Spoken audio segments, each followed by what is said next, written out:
I became a suicidologist, and there is such a thing, on March 5th, 2003. That's the year that my wife Mary died of suicide. In 2008, October 16th, so the anniversary is coming up, my brother Jeremy died. He was 27 years old. He was a law enforcement student at Century College at the time of his death. So that's near and dear to me. I have lost 10 colleagues in public safety that I've worked with or have been my students to suicide. 10. That's too many. I'm tired of going to funerals. We're going to do something about this. I'm going to do something about this. This is an invitation for you to help me do something about this, because it is eating up our profession, I do believe, and that's what my dissertation is concentrating on. Follow us on Facebook, go to our website. If you're doing any research, we're an organization to support you as well. We also do something called psychological autopsies. A psychological autopsy is a way of looking at what we call an equivocal death. You will, if you haven't already, you will encounter these in your career in EMS. So you show up on a scene, it's a perfectly nice day out, it's sunny, not a cloud in the sky, somebody's hit a tree with their car, right? Law enforcement does their thing. They can't rule that it's an accident. They don't find any reason to believe that. They can't see any reason that there's foul play, so they can't say that it's a homicide. So what's left? To know the manners of death, what a medical examiner might declare, there's an acronym, and I know EMS loves acronyms, so you'll be able to memorize this in a second, but it's NASHI, N-A-S-H-I. So you're classified as natural death, accidental suicide, homicide, or indeterminate. And there's actually a pending category too, but that's obviously temporary, but one can be pending, I found out, for quite some time. They usually end up being indeterminate in the long run. That's different than a cause of death. Cause of death is blunt force trauma. Cause of death is an overdose. But I'm talking about the manner of death, which is a totally different thing. So we have to use the right. Every profession has their vocabulary, so that's that too. So psychological autopsies go in those cases, and we try to figure out, what is that? What happened? One of the most famous psychological autopsies ever done was probably Marilyn Monroe. That's how they determined her manner of death. If you recall, Marilyn died of an overdose.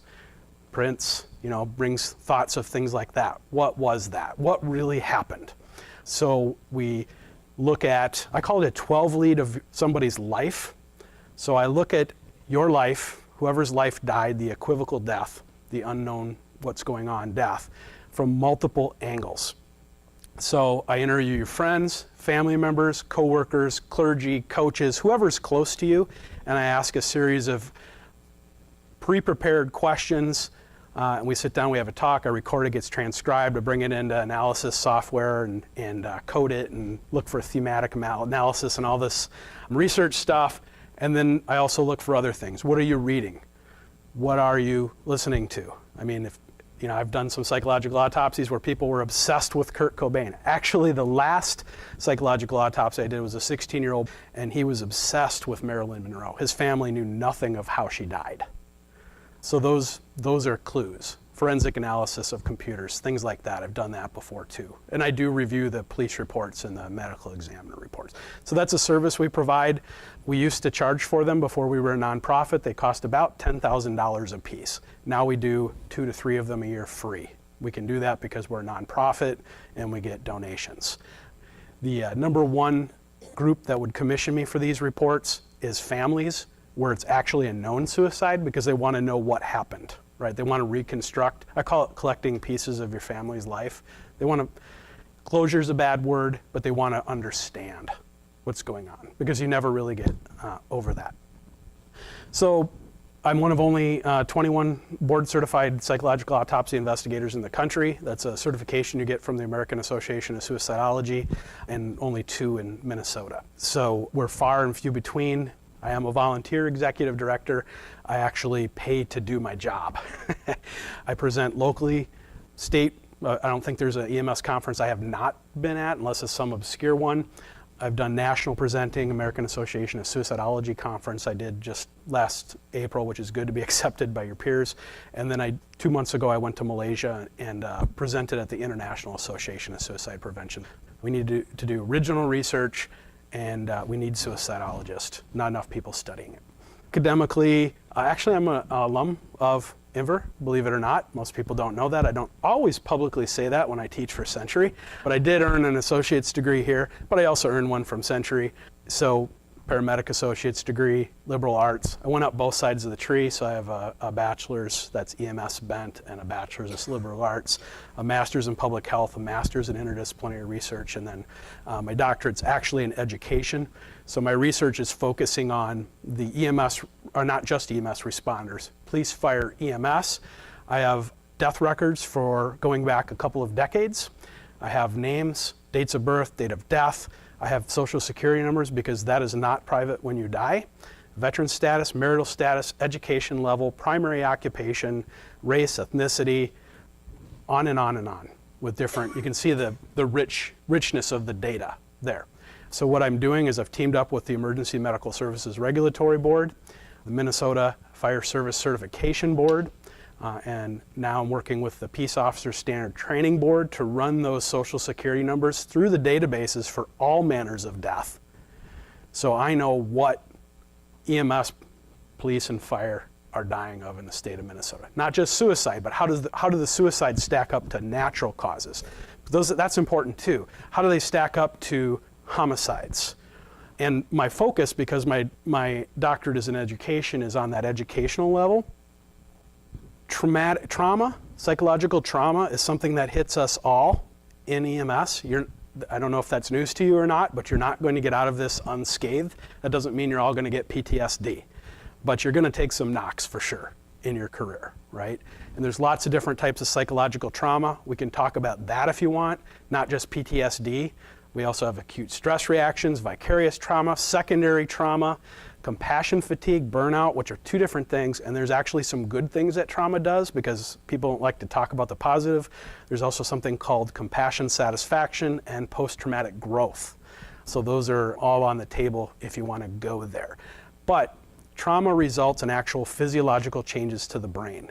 When you secrete cortisol and other stress hormones, it actually shrinks the hippocampus and does some damage, and does some things to the prefrontal cortex. The area of executive function, when you have the fight or flight response, that part of your brain says, whoa, chill out, there's no danger here, you can relax.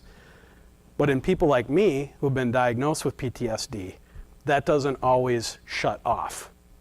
And to make matters worse, sometimes I'm aware of it, but I can't shut it off. And it manifests in odd ways. So education makes the hippocampus grow. Education is beneficial to your health in multiple ways. Education and cognitive training, we're starting to see in research, makes people with resistant to Alzheimer's and other things because of building up neurons. So my hypothesis is that the more educated these providers are, remember I collect all the data on what level of education they have, the more protected they will be. And not only from high school, associate, bachelor's, whatever level, but also from EMR, EMT, paramedic, because that's a level of education too. And then if you're cross-trained, fire, police, because there's extra education on top as well. So how do these all interact together, separate?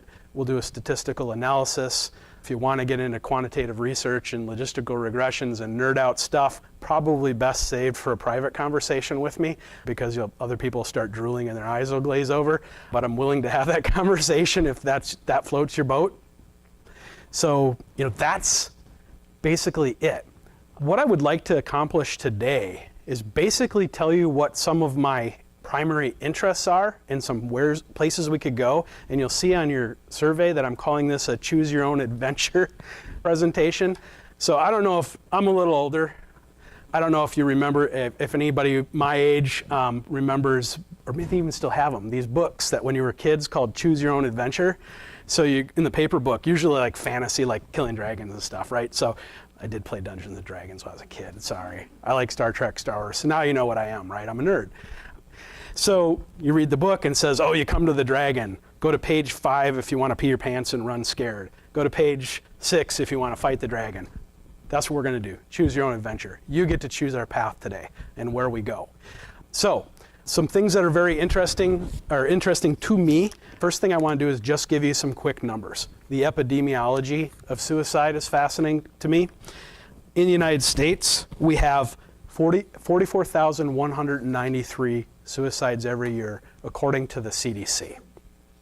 Suicidology community believes that's 2 to 3 times higher due to misclassification. And we can talk about misclassifications if you want. So kind of keep these in your mind, and then I'll ask you, where do you want to go? What do you want to talk about? Truth is, our suicide rates have been going up for over 100 years in the United States. They're not going down. If you want me to put that into an international context, and I do have on the back table, there's lots of handouts that one of your counselors brought, plus I added some of my own. I did some research in Italy. I went to Italy 2 summers ago and did some research on the difference, because Italian suicides are lower and going down. We're one of only 9 countries in the world not going down. So if you want to talk about that and where we are in the international framework, happy to go there, because I live in the World Health Organization data as well as the CDC. So 44,000 suicides. Motor vehicle accident deaths on our highways every year. According to the National Highway Traffic Safety Administration, and I wrote them down so I'd give you exact numbers, 32,166. That's how many deaths we have on our highway every year. That's the reason that EMS was founded, right? With the white paper, everybody remembers that, 1966, death and disability, all that kind of stuff. Murders and non-negligent manslaughters, they categorize into the same category every year, 15,696.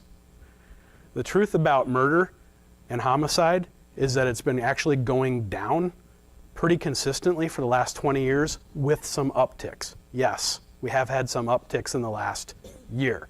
But if you look at the overall trend, it's kind of like this and going down. And you can see for yourself just by going to the FBI.gov and looking at their website and their statistics. Pretty easy to see. Fires, 3,280 deaths per year due to fires, according to the National Fire Protection Association. So keep in mind how much time we spend. Exit drills in the home, check your fire detector, stop, drop, and roll. Think about all this significant time we invest in public education in the fire service. I'm not saying it's bad. I'm just saying think about it in terms of comparatively to suicide. One of my very favorites is, according to the National Oceanographic and Atmospheric Association, deaths due to hurricanes on average. Well, of course, this year we'll have a little spike, but I don't have this year's data because you can't get it until a year or 2 after, right? Deaths due to hurricanes, tornadoes, floods, lightning strikes, hot weather emergencies, cold weather emergencies, all combined, 522 a year. That's it. That is it. If we go to, and my very favorite in the United States, shark attacks, average of 1 per year. Of course, if it is you, it sucks to be you, right? But it is true, 1 shark attack a year. In Minnesota, 726 suicides last year. 411 deaths due to motor vehicle accidents, 133 murders and non-negligent manslaughter cases, 36 fire deaths, and 9 severe weather deaths. 0 shark attacks. Unless somebody falls into the tank at the zoo, I think we're probably safe, but that'll screw up our whole average if that happens, right?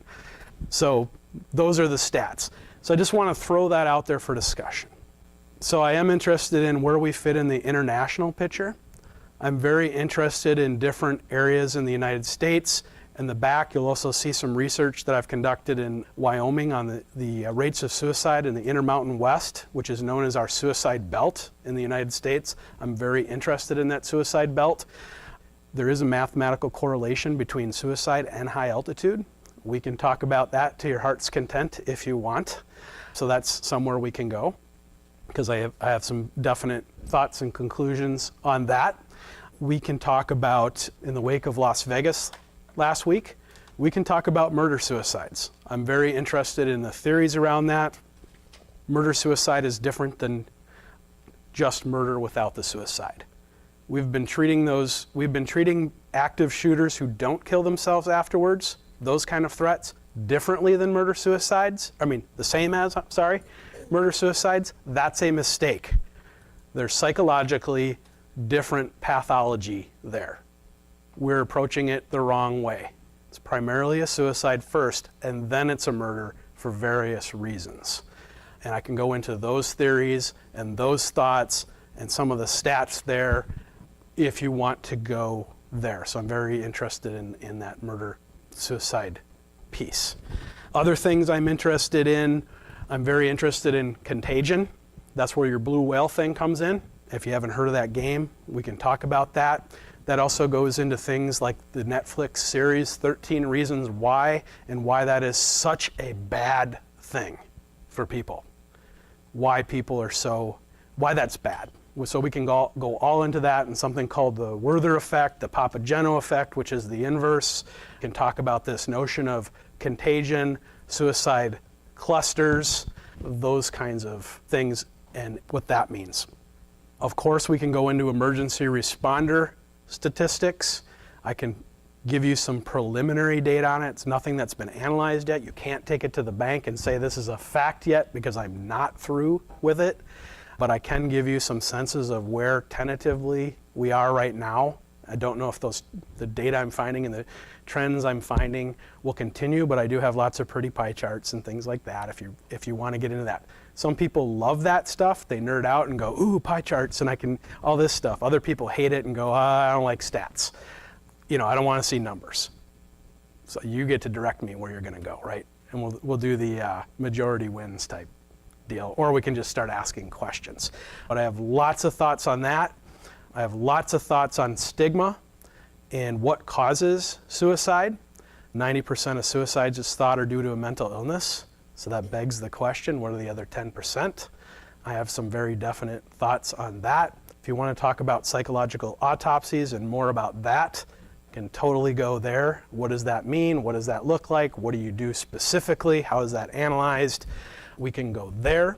We can go some other contemporary theories that have held out to empirical research over and over again about what the things are in common that people have that die by suicide. I don't say commit suicide notice unless I'm being intentional about it. We don't say that in the suicidology community. Commit denotes a crime or a moral sin usually. Suicide is not illegal anywhere in the United States except for one place, U.S. military, Uniform Code of Justice, who has the largest suicide rates in the United States. So we could even go down that path, and the veteran military suicide. The sky's the limit. If you want to talk about something, if I don't know, I'll make it up. No, I won't make it up, but I'll just tell you I don't know about. The great thing about, or the interesting thing about suicide is the more you get into it, the more you realize how interdisciplinary it is. John Muir, the naturalist, said, paraphrasing, when you try to pick anything out by itself, you find it's hitched to everything else in the universe. Life's like that, right? EMS is like that. You're not just doing medicine. If you thought you were just doing medicine, you'd hopefully have come to the realization that you're not. You're also doing sociology. You're also doing anthropology, biology, psychology. This is a very, very interdisciplinary field. Nobody owns it. Psychologists do not own it. In fact, if you want to talk about the levels of education of mental health providers in the United States, and you want to be scared to death about what they know about suicide, we can go there too, because there's some research on that as well. Oh, suicide by cop and suicide by other is another thing that I'm very interested in. So if you want to talk about that as well. If you want to talk about the survivor end, people like me that have lost people to suicide, I run support group for people who have lost people to suicide, so I have insights there. So I'm very interested in that. We can talk about my personal story. You can ask me questions about my wife, or if you want to hear the brief story, if you want to hear about my brother, I'm willing to go there. I did tell you I have PTSD. I also have depression. I take a Zoloft every night. I have anxiety. Sometimes I have to take a trazodone to sleep. If you want to hear about that, totally willing to go there. There's so much stigma attached to that. We got to be able to talk to it, because 50% of us have a diagnosable mental illness, but we just haven't been diagnosed. We haven't sought treatment, and 1 in 4 of us will get a diagnosis of mental illness. So it's a big, big deal, but why don't we do it? Why don't we disclose? Because research shows that we'll not get a promotion, that others that work with us will look down on us. And I have some very different thoughts about talking about suicide in the workplace. Oh, if you want to know what you can do as a public safety agency to prevent suicides in your community, I have a lot of ideas on that. And I'm also very interested in ketamine, as not as a recreational drug. Ketamine as a treatment for refractory depression or acute and life-threatening suicidal ideation. We're not talking about excited delirium. We're talking about sub-anesthetic doses. We're not talking about knocking somebody on their butt. We're talking about something that's therapeutic, something that will give paramedics heartburn because you have to push it in over 40 minutes, and this is a paramedic 40 minutes, and you can't do that with this. But if you want to talk about what that means and why we think it works and what the research is so far, I'm a very big proponent of that. I would love to have a protocol for ketamine and acute suicidal ideation.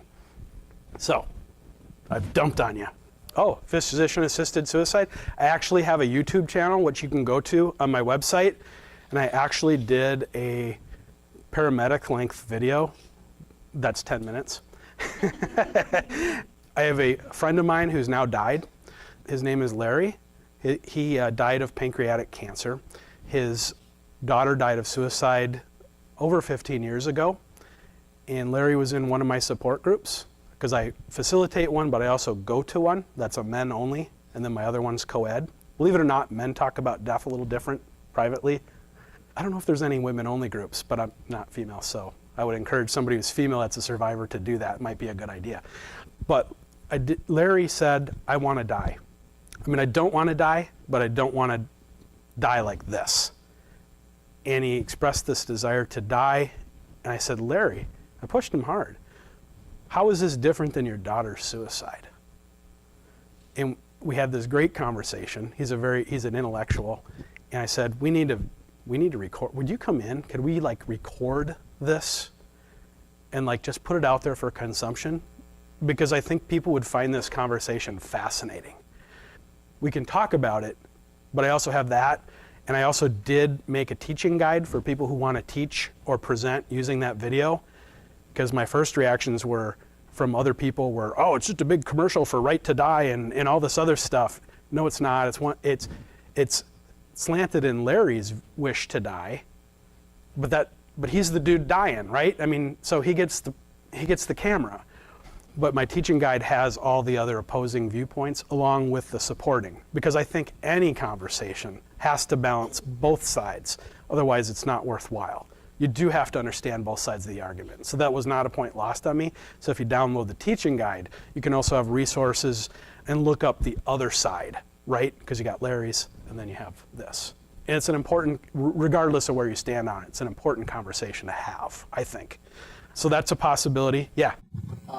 If you could touch on why or why not mental or suicide hotline, billboards like that seem to not be working in terms of all those lower death levels of fire prevention, distracted driving campaigns, stuff like that, where those deaths are so much lower, but it seems like those campaigns are much more visible.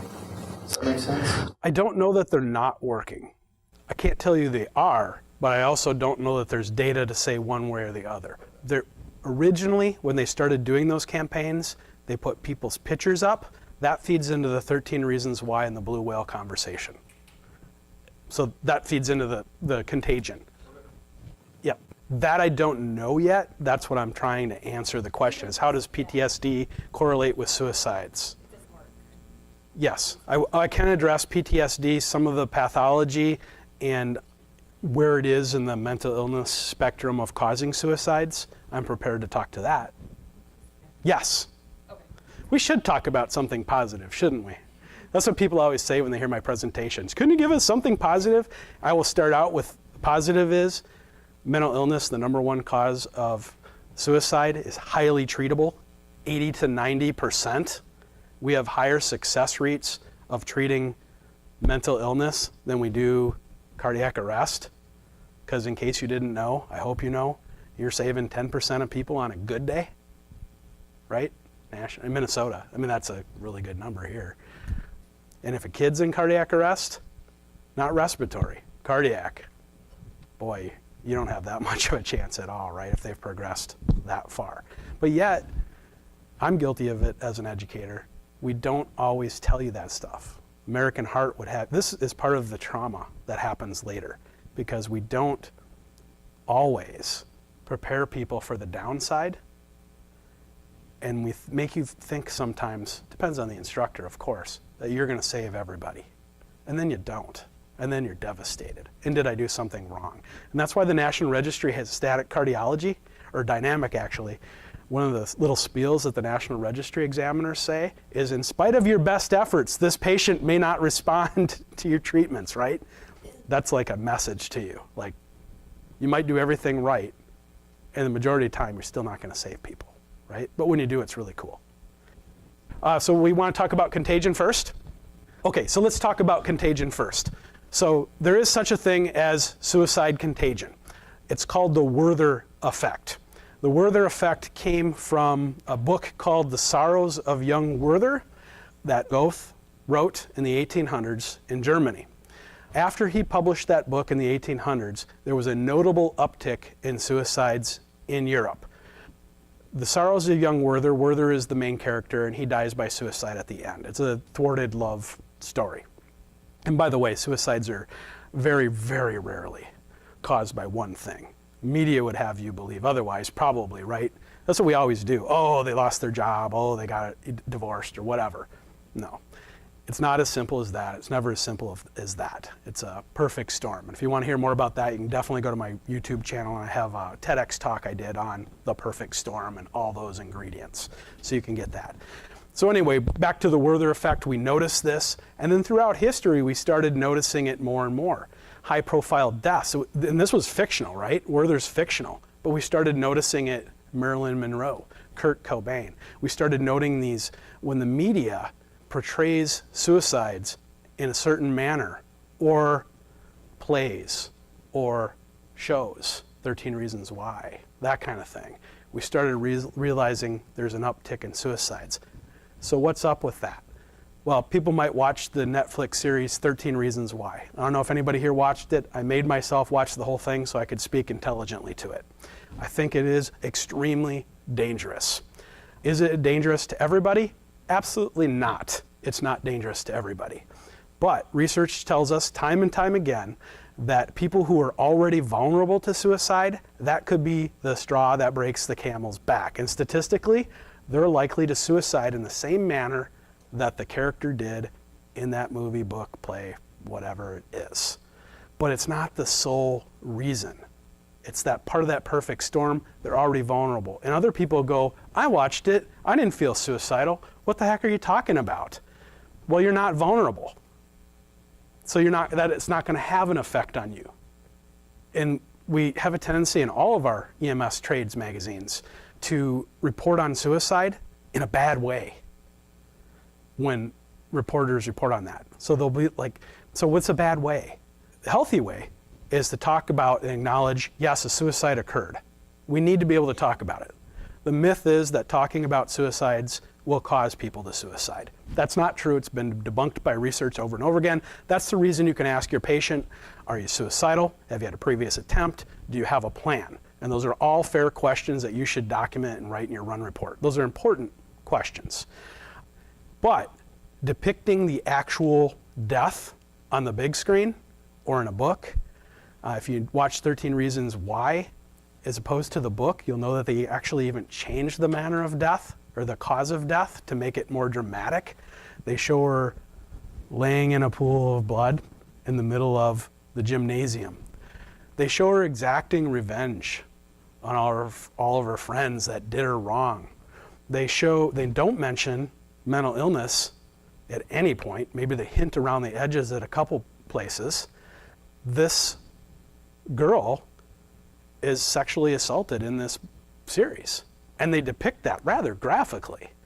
But there's no talk about PTSD, which is that's like the #1 cause of PTSD actually, is sexual assaults. People always think like military combat, things like that. No, it's sexual assaults, and that's why women are getting it more than men as a whole. So those things can make people vulnerable. So that's why 13 Reasons Why is bad. It's the Werther Effect. Pampageno effect is the opposite, things that make it better. Acknowledging it, talking about the risk factors, giving the suicide hotline or resources, and talking about it in generalized terms. Not over-glorifying a suicide death, acknowledging they're a normal human being like everybody else, and that this is a problem. And that's the right way to address suicide. Blue whale game, if you're not familiar with this, it's a game that was devised in Russia. There's a series of challenges, I can't remember how many now, but they'll give you a challenge, and what they're doing is they're progressively getting you to hurt yourself or do things that actually research says makes you vulnerable. If I was an evil scientist and I wanted to cause suicides, I would develop the blue whale game, because it preys on all the things that make people vulnerable and can actually indoctrinate you and slowly make you vulnerable if you do all the steps. Carve a whale on your arm, take a picture, show it. We know that parasuicide or cutting is a risk factor for suicide. It's not an attempt in of itself, but what you're doing is exploiting the cingulate cortex where physical pain is felt, where we know from imaging that psychological pain is felt, and social pain. Bullying, isolation, it's all registered in the same place.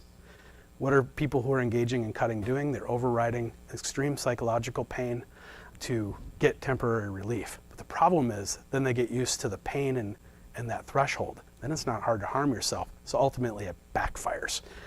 But it's a series of things that are unhealthy, these challenges, and it culminates in kill yourself. And that's the blue whale game. That's a dangerous game. Next topic, what was the next? So we covered Contagion. We want to do some quick on PTSD, mental illness. So mental illness, we think they're about 90% of the suicides. There is some argument in the suicidology community about whether that number is accurate or not, because they're taking it from psychological autopsies where they're finding out that people had a mental illness. But psychological autopsy investigators aren't all mental health professionals, and you're trying to diagnose a mental illness through a proxy, through somebody else, and their own skewed view. So we can't say for sure that a person had a mental illness retroactively, and that's not what a psychological autopsy is meant to do anyway.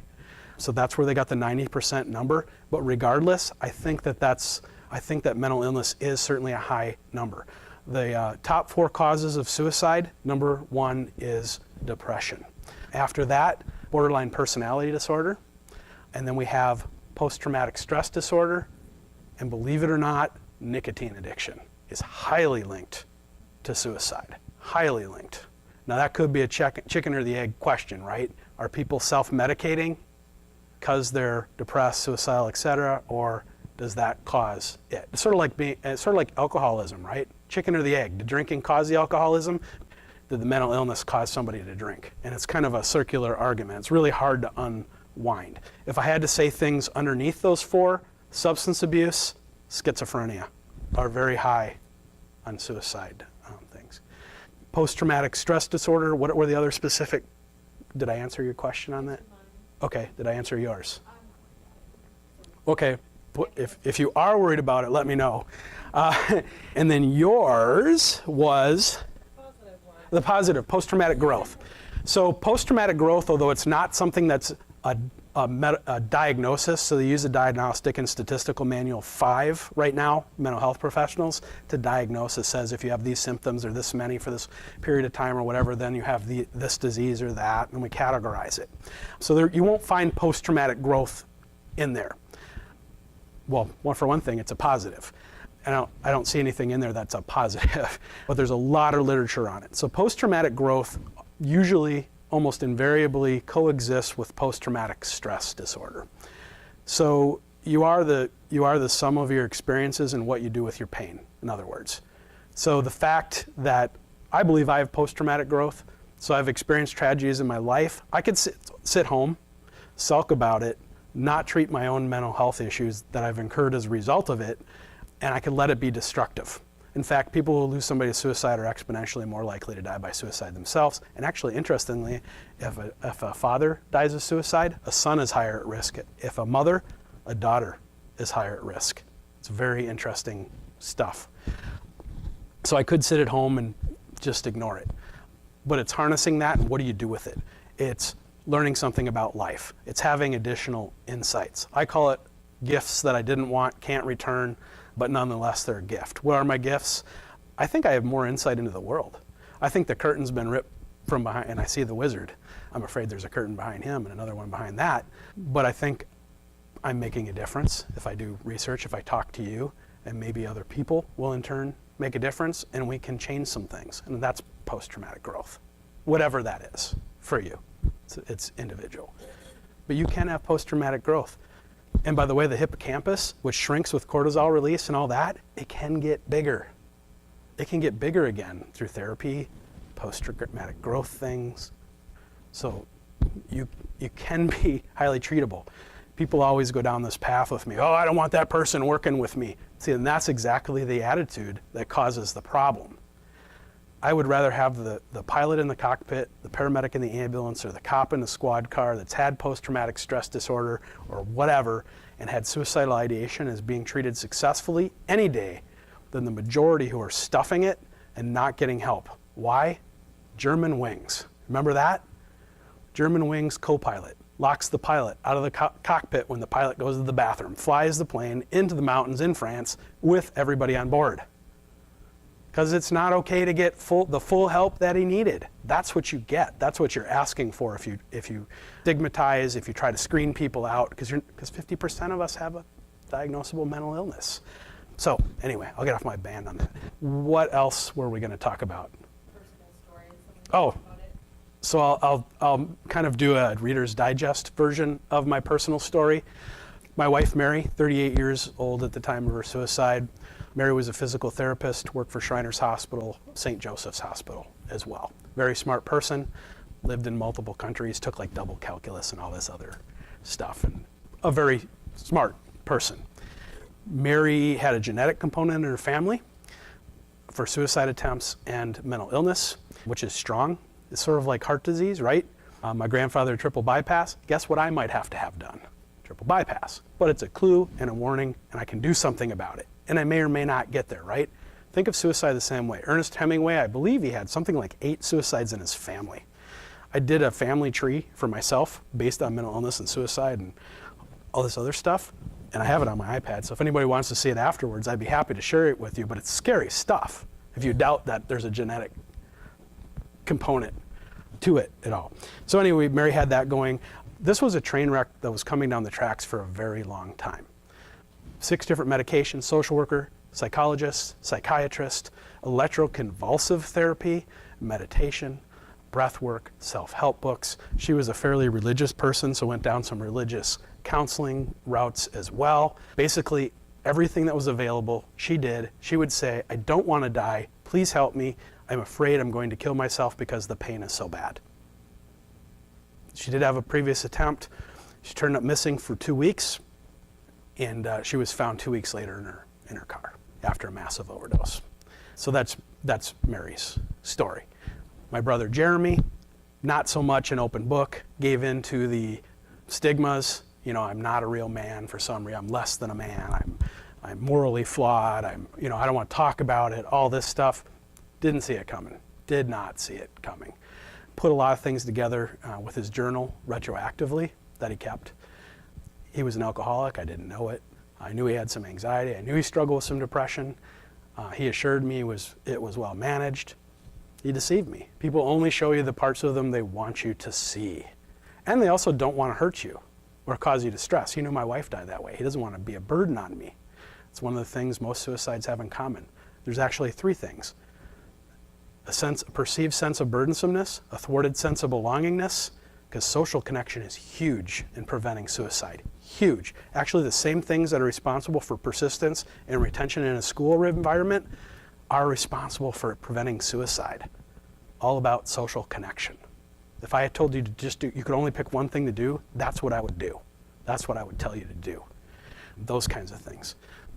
But Jeremy struggled and took his life one night. Got a phone call from my mom.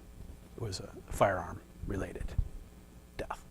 And so that's the very Reader's Digest version of those 2 deaths. Yes, ma'am. Right. So how do I make a decision in a psychological autopsy? We use research-based metrics, and it's an acronym, so paramedics tend to like this, but the acronym is path warm. So we look at for evidence of ideation, substance abuse, with sudden withdrawal from family, friends, even virtually now with younger generation. That is something that happens. They just get their social connection a different way, that's all. So they'll withdraw even on the internet or virtually, gaming, social media, etc. That's a warning sign too. Excessive anxiety, and we have very specific targeted questions that get at all these things. Recklessness, so reckless behavior is a symptom as well. Riding a motorcycle without your helmet, not wearing your seatbelt. It doesn't mean that person who doesn't wear their seatbelt is going to die of suicide. But if you put it in the context of the perfect storm, that's another metric too, right? So risky behavior, mood swings, feeling purposeless, feeling hopeless, anger, excessive anger, these are all things that we look for. And then we measure it up. And I try to triangulate and not just find my informants, if you will, their answers. That's why I ask multiple, because I'm asking the same questions of different people who don't know they're being interviewed, sort of like you would do in a law enforcement investigation. And then I try to triangulate it also with hard evidence. So for example, I did a psychological autopsy locally. I asked the father, did your son always wear a seatbelt?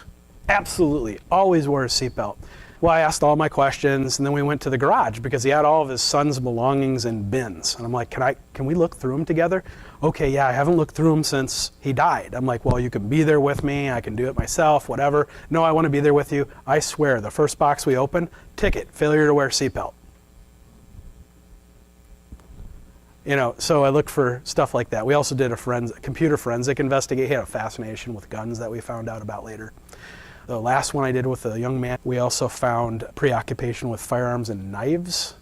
And he watched a YouTube video that was about suicide over and over and over again just before he died. So, and those aren't the only things.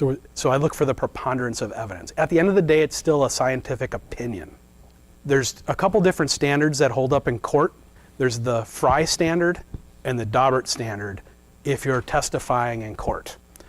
What those standards mean is who is an expert witness, who can qualify. So in Minnesota, I'm qualified as an expert witness for suicide cases. I meet the Fry standard, but I don't meet the Daubert standard, which some states have. What is the Daubert standard above the Fry? You have to have the known error rate. And I can never tell you the known error rate of a psychological autopsy because I can't go back and find out if I was right or wrong ever.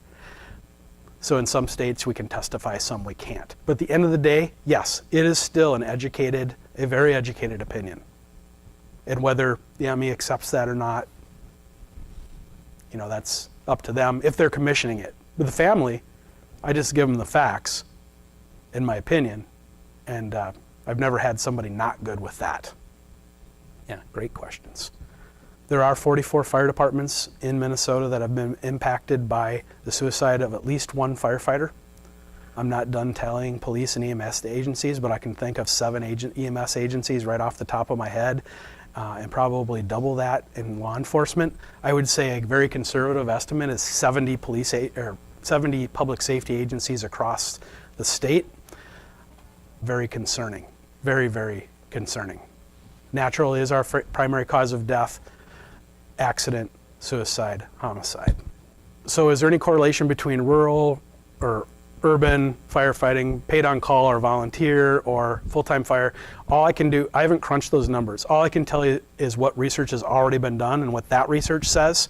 Interestingly, paid on call or volunteer firefighters have twice the suicide attempt rate as career. But career have twice the ideation. Isn't that odd? And I don't know why, but that's what the research is showing us so far. Minorities in public safety are in trouble. Women have a higher suicide rate in police, fire, EMS than their counterparts in the general population, and so do black males. We don't have data on other groups. Why is that so concerning? Because in the general population, they are way lower. It's a white male in their 40s issue. So that's very, very, very concerning. And I have some thoughts on why that is. Oh yeah, so again, suicideresearch.org. That's our webpage. Feel free to check us out on YouTube and all that. If you have questions, definitely you can email me. Our email address is on that website too. Happy to help however I can, or if you have to do a project, that's what we're here for, is not just our own research, but to support yours. So if you have to do a paper or something, I'm not going to write your paper for you, but I will help you with resources and point you in the right direction for data and things like that. If any of your classes have a service learning component, I don't know if they do, but I do take service learning students who want to be involved in various projects. I'm not wired into Invers, but I don't imagine that would be too hard to do. You know, so if you did want to be part of that effort, no doubt about that. Save.org has a lot of resources. NAMI.org for the mental illnesses has a lot of resources. AFSP.org, American Foundation for Suicide Prevention, and then suicidology.org is the American Association of Suicidology's website. So if you're interested in what does it take to be a psychological autopsy investigator, you can go check it out. Press releases, they have information sheets, they have all kinds of stuff. And then there's tons of stuff like CDC for the hard numbers. You can even download the CDC app and you'll see that it's like the price tag of suicide every year in the United States, something like $56 billion a year. So if you're just motivated by money, well, there's something for you too. If you just want to look, I mean, some people are interested in the economic end, right? You gotta look at that too. So that's fine. You can get your info there. So again, reach out, don't be afraid. I had a very short time I could make like a college degree on this and still not even scratch the surface. So I do appreciate you having me here, and I'll stick. I don't know if you have to go back to class or something. Do you? I'll stick around for a little while if people want to chat. Oh, can you hold up? Can you hold up one of those brochures in the plastic envelope? Okay, so he's sort of like Vanna with a beard. Well, I guess it doesn't work for him. But anyway, if you want to pick up one of those, I've placed them with a lot of ambulance services. When we go to a suicide death, a lot of times we don't know what to do and you feel very helpless, right? So that's a brochure you can give to the family. First, here's what you do. First you say, because the best thing that anybody ever said when my wife died was a nun at her funeral who's a family friend, and she said, "This sucks." And I said, that is the best thing that anybody's ever told me, because what else can you say? So I always tell people, tell the family, this sucks. Here's some information. You're probably not going to look at it now, but it has information on resources of where to go, so you can get all kinds of your resources there, books, websites, et cetera, et cetera. But I've placed them with a lot of ambulance services. I think you have them in Maplewood, right? I gave them, at one point, Health East has them, Lina has them, North has them, my city of Woodbury has them, St. Paul Fire has them. I'm trying to get them out as many places as possible. So you can grab a sample if you want to shove a couple in your bag and give them to families, because they're more likely to die by suicide too. So that postvention is preventing the next suicide. How you treat that family could prevent the next suicide. That's really important. So you're still doing work. You're still important, even though it's too late, unfortunately, for the one person. You can help the family. It's huge. That's all I got. Thank you.